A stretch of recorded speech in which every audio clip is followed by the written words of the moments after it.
Quand une principauté domine sur la politique, là où il y a une principauté, il y a des principes. Il n'y a pas de roi sans loi, disciple sans discipline, reine sans règles, et il n'y a pas de prince sans principe. Là où aux Antilles, on a des principautés dans les airs ou dans les eaux, les principautés établissent des principes, qu'on appelle aussi des raisonnements, qu'on appelle aussi des forteresses, qu'on appelle aussi des connaissances qui s'élèvent contre la connaissance de Christ. Ça veut dire, dans un territoire, la principauté nous donne un certain style de vie. Éphésiens 2, verset 1. Paul dit aux Éphésiens, il dit, votre vie à vous était semblable, était conditionnée par l'esprit qu'il y avait dans les airs. Nous les Guadeloupéens, nous sommes comme ça. Les Martiniquais, eux, ils sont comme ça. Ceux de la Guyane, ils sont comme ça. Comment les hommes sont-ils ici? Ils ne s'occupent pas des femmes. Ils vont faire des enfants ça et là, ne donnant même pas de la place, ni aux enfants, ni aux femmes qu'ils ont engrossés.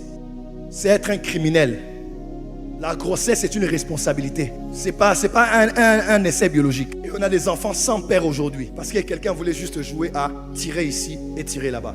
Et toi aussi, tu ne sais pas pourquoi tu fais ça. Quand Dieu envoie maintenant un oin dans un système ou dans un territoire, ton rôle à toi, c'est de montrer aux gens qu'on ne doit pas vivre comme des Juifs et des Grecs, comme des Martiniquais ou des Guadeloupéens. Mais on doit commencer à penser comme les enfants du royaume. Traiter les femmes comme on traite les femmes dans le royaume.